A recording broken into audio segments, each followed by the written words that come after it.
Mga ka-e-bike, ipipictures po ulit namin sa inyo ang e-bike ng Elite from Scooter City. Kaya po namin pinictures tong e-bike na to dahil meron po kaming ginawa, in-upgrade po namin ng Elite.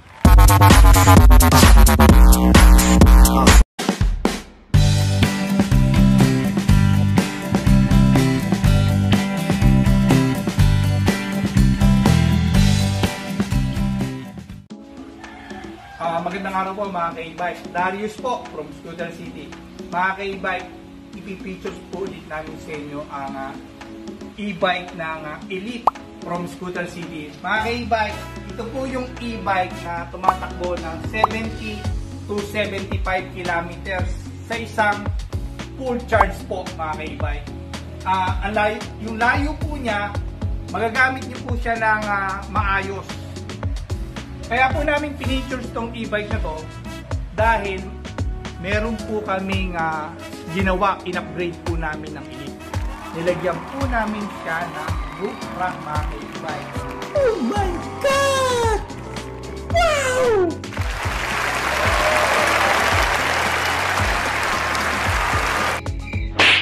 Para magamit niyo siya ng maayos, maging useful po sa inyo sa pang-araw-araw nyong gamit sa e-bike na to. Check po natin mga ka-e-bike. Nilagyan po namin siya ng water container. 4 na water container po yan para ma-visual nyo po yung kung paano nyo po gagamitin ang roof rack na nilagay namin sa ibabaw ng Elite.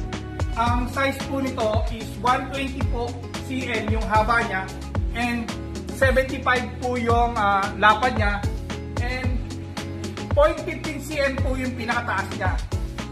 Check niyo po mga ka-e-bike. Meron po siyang tubig na nilagay sa water container.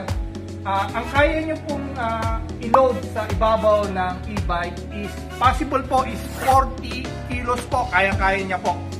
Ang nilagay po kasi naming roof rack na nakalagay dito is 20 mm na bakal po mga ka-e-bike. Kaya sigurado po ako na matibay po ito na magagamit nyo siya sa pang-araw-araw nyo. Check po natin kung gaano siya katibay. Ito pong roof rack na nilagay namin sa Elite, hindi lang po ito design para gumanda yung e-bike. Nilagay po namin itong roof rack na to para magamit nyo po siyang kargahan. Kasi wala nga po siyang basket sa likod, kaya nilagyan po namin siya sa ibabaw. Check po natin yung tibay niya mga ka-e-bike.